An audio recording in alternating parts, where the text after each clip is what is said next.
رسولوں کے اعمال باب 8۔ اور ساؤل اس کے قتل پر راضی تھا۔ اسی دن اس کلیسیا پر جو یروشلم میں تھی بڑا ظلم برپا ہوا، اور رسولوں کے سوا سب لوگ یہودیہ اور سامریا کی اطراف میں پراگندہ ہو گئے، اور دیندار لوگ استفنس کو دفن کرنے کے لیے لے گئے اور اس پر بڑا ماتم کیا۔ اور ساؤل کلیسیا کو اس طرح تباہ کرتا رہا کہ گھر گھر گھس کر اور مردوں اور عورتوں کو گھسیٹ کر قید کراتا تھا۔ پس جو پراگندہ ہوئے تھے وہ کلام کی خوشخبری دیتے پھرے، اور فلپس شہر سامریا میں جا کر لوگوں میں مسیح کی منادی کرنے لگا، اور جو معجزے فلپس دکھاتا تھا لوگوں نے انہیں سن کر اور دیکھ کر بالاتفاق اس کی باتوں پر جی لگایا، کیونکہ بہتیرے لوگوں میں سے ناپاک روحیں بڑی آواز سے چلا چلا کر نکل گئیں، اور بہت سے مفلوج اور لنگڑے اچھے کیے گئے، اور اس شہر میں بڑی خوشی ہوئی۔ اس سے پہلے شمعون نام ایک شخص اس شہر میں جادوگری کرتا تھا، اور سامریا کے لوگوں کو حیران رکھتا، اور یہ کہتا تھا کہ میں بھی کوئی بڑا شخص ہوں، اور چھوٹے سے بڑے تک سب اس کی طرف متوجہ ہوتے اور کہتے تھے، یہ شخص خدا کی وہ قدرت ہے جسے بڑی کہتے ہیں۔ وہ اس لیے اس کی طرف متوجہ ہوتے تھے کہ اس نے بڑی مدت سے اپنے جادو کے سبب سے ان کو حیران کر رکھا تھا۔ لیکن جب انہوں نے فلپس کا یقین کیا، جو خدا کی بادشاہی اور یسوع مسیح کے نام کی خوشخبری دیتا تھا، تو سب لوگ خواہ مرد خواہ عورت بپتسمہ لینے لگے۔ اور شمعون نے خود بھی یقین کیا اور بپتسمہ لے کر فلپس کے ساتھ رہا کیا، اور نشان اور بڑے بڑے معجزے ہوتے دیکھ کر حیران ہوا۔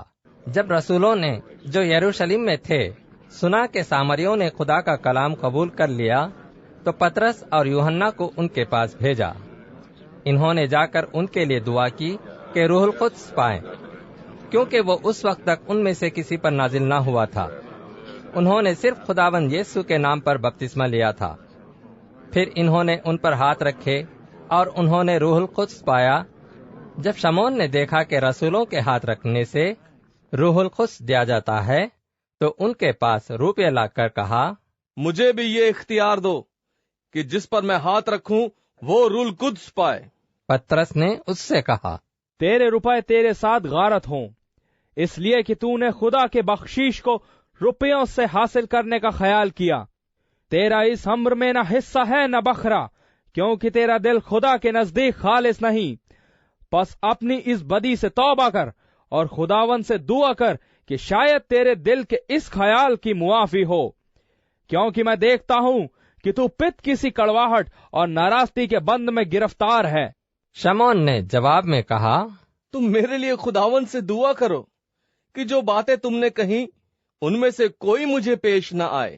پھر وہ گواہی دے کر اور خداوند کا کلام سنا کر یروشلم کو واپس ہوئے، اور سامریا کے بہت سے گاؤں میں خوشخبری دیتے گئے۔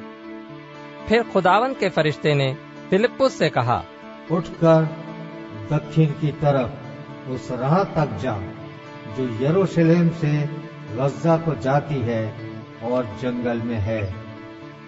وہ اٹھ کر روانہ ہوا تو دیکھو ایک حبشی کھوجا آ رہا تھا۔ وہ حبشیوں کی ملکہ کنداکے کا ایک وزیر اور اس کے سارے خزانے کا مختار تھا، اور یروشلم میں عبادت کے لیے آیا تھا۔ وہ اپنے رتھ پر بیٹھا ہوا اور یسایہ نبی کے صحیفے کو پڑھتا ہوا واپس جا رہا تھا۔ روح نے فلپس سے کہا، نزدیک جا کر اس رتھ کے ساتھ بولے۔ پس فلپس نے اس طرف دوڑ کر اسے یسایہ نبی کا صحیفہ پڑھتے سنا اور کہا، جو تو پڑھتا ہے اسے سمجھتا بھی ہے؟ اس نے کہا، یہ مجھ سے کیوں کا ہو سکتا ہے جب تک کوئی مجھے ہدایت نہ کرے؟ اور اس نے فلپس سے درخواست کی کہ میرے پاس آ بیٹھ۔ کتاب مقدس کی جو عبارت وہ پڑھ رہا تھا یہ تھی، لوگ اسے بھیڑ کی طرح ذبح کرنے کو لے گئے، اور جس طرح برہ اپنے بال کترنے والے کے سامنے بے زبان ہوتا ہے، اسی طرح وہ اپنا منہ نہیں کھولتا۔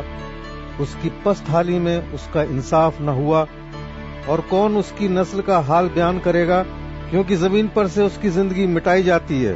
کھوجے نے فلپس سے کہا، میں تیری منت کر کے پوچھتا ہوں کہ نبی یہ کس کے حق میں کہتا ہے؟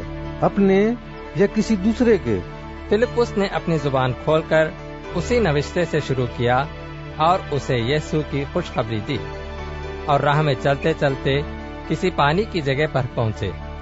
کھوجے نے کہا، دیکھ، پانی موجود ہے، اب مجھے بپتسمہ لینے سے کون سی چیز روکتی ہے؟